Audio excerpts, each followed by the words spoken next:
नमस्कार दोस्तों, स्वागत है आपका हमारे इस यूट्यूब चैनल में जिसका नाम है फ्रीकी श्री। मेरा नाम है श्रीकांत और आज हम बात करने वाले हैं मैनेजमेंट के बारे में। मैनेजमेंट क्या होता है, उसके फंक्शंस क्या होते हैं। तो पहले हम बात कर लेते हैं मैनेजमेंट की। मैनेजमेंट होता है जो काम हम अपने ऑर्गेनाइजेशन के गोल को अचीव करने के लिए करते हैं, या जो टास्क हम अपने ऑर्गेनाइजेशन के गोल को अचीव करने के लिए करते हैं उसको बोलते हैं मैनेजमेंट। इसमें आप पढ़ पा रहे होंगे, management is the coordination and administration of task to achieve a goal. Such administration activities include setting the organization's strategy and coordinating the efforts to staff or efforts of staff to accomplish this objective through the application of the available resources। मतलब कि जो भी कुछ हमारे पास resources available है, staff की मदद से स्ट्रेटजीज़ बना के या उनको कोऑर्डिनेट करके हम उस काम को पूरा करते हैं। इस पूरी प्रोसेस को बोलते हैं मैनेजमेंट। अगर हम इसके फंक्शंस की बात करते हैं, यही इसकी फंक्शंस भी होते हैं और यही इसकी प्रोसेस भी होती है, जिसके अंदर सबसे पहले आप यहाँ चेक कर पा रहे होंगे, सबसे पहले आ रहा है प्लानिंग। प्लानिंग के बाद हम फिर उसके बाद जाते हैं ऑर्गेनाइजिंग पर, फिर उसके बाद स्टाफिंग, फिर डायरेक्टिंग एंड कंट्रोलिंग।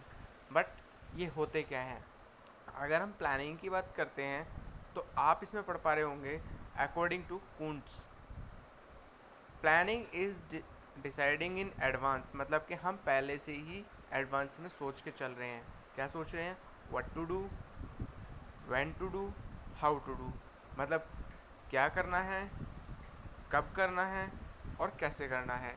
तो ये हम डिसाइड करते हैं प्लानिंग के अंदर। हम प्लानिंग में इन क्वेश्चंस के अकॉर्डिंग हम एक प्लान बनाते हैं कि हमें क्या करना है, कब करना है और कैसे करना है। उसके बाद आता है हमारा नेक्स्ट फंक्शन या नेक्स्ट प्रोसेस बोल सकते हैं, जिसको बोलते हैं ऑर्गेनाइजिंग। अब ऑर्गेनाइजिंग क्या होता है? It is the process of bringing together physical, financial and human resources and developing productive relationship amongst them for achieve the organisation goal. वही चीज़ आ जाती है यहाँ पर। हम according to department, according to specification, according to skills, हम उसके अकॉर्डिंग जो भी कोई हमारा स्टाफ है या फिर जो भी कोई हमारे एम्प्लॉयज़ हैं, हम उनको उस डिपार्टमेंट में बांट रहे हैं, यानी कि हम उनको अच्छे से ऑर्गेनाइज कर रहे हैं। फिर बात आती है आपके स्टाफिंग की। अब स्टाफिंग क्या होता है? It is the function of manning the organisation structure and keeping it manned. मतलब कि जो आपने ऑर्गेनाइजेशन के अंदर या ऑर्गेनाइजिंग के अंदर लोगों को बांटा था, अब हम उन लोगों को वहाँ पर उनकी क्वालिटीज़, उनके जो भी कुछ स्किल्स, स्पेसिफिकेशंस, उनके फीचर्स, उनके हिसाब से यहाँ पर उनको अब हम सेट कर रहे हैं। और वो हम किस ज़रिए से सेट करते हैं? मैन पावर प्लानिंग के थ्रू, रिक्रूटमेंट के थ्रू, सिलेक्शन के थ्रू, प्लेसमेंट के थ्रू, ट्रेनिंग के थ्रू, डेवलपमेंट के थ्रू। तो यहाँ पर बहुत सी ऐसी चीज़ें आ जाती हैं जहाँ पर आप ये चेक कर पाओगे कि हम मतलब ऑर्गेनाइजिंग और स्टाफिंग थोड़ा बहुत सिमिलर है। थोड़ा बहुत क्या मतलब बहुत ज़्यादा सिमिलर है। बिना ऑर्गेनाइजिंग के स्टाफिंग नहीं हो पाएगा। तो उसके बाद फिर हमें नेक्स्ट फंक्शन क्या है हमारा? डायरेक्टिंग, या फिर हम ये बोल सकते हैं हमारा नेक्स्ट प्रोसेस डायरेक्टिंग। डायरेक्टिंग का मतलब होता है हम लोगों को मोटिवेट करते हैं किसी काम को करने के लिए।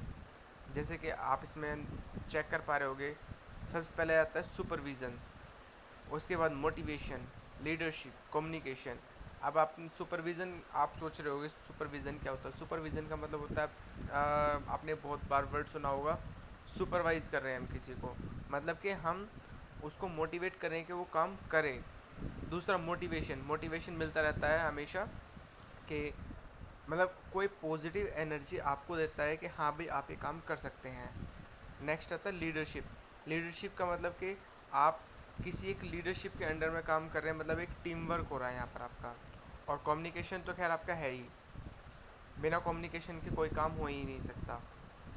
फिर आ जाता है आपका लास्ट पॉइंट जो होता है, कंट्रोलिंग। अब कंट्रोलिंग क्या होता है आपका? कंट्रोलिंग का मतलब होता है कि मान लीजिए आप कोई गोल अचीव करना चाहते थे, लेकिन आप उस गोल से थोड़ी ही दूर रह गए हैं जो आपका गोल अचीव होना था वो आप गोल अभी तक अचीव नहीं कर पाए हैं। तो जो गैप रह जाता है आपके एक्चुअल रिज़ल्ट में और जो आपका रियल रिज़ल्ट है, मतलब जो आपने अपना मतलब जो आपने गोल अचीव करना था आप उस गोल को अचीव नहीं कर पाए हैं, और जो अब आपका एक्चुअल रिज़ल्ट है उसके बीच में जो गैप होता है उसको फुलफ़िल करने का काम करता है कंट्रोलिंग।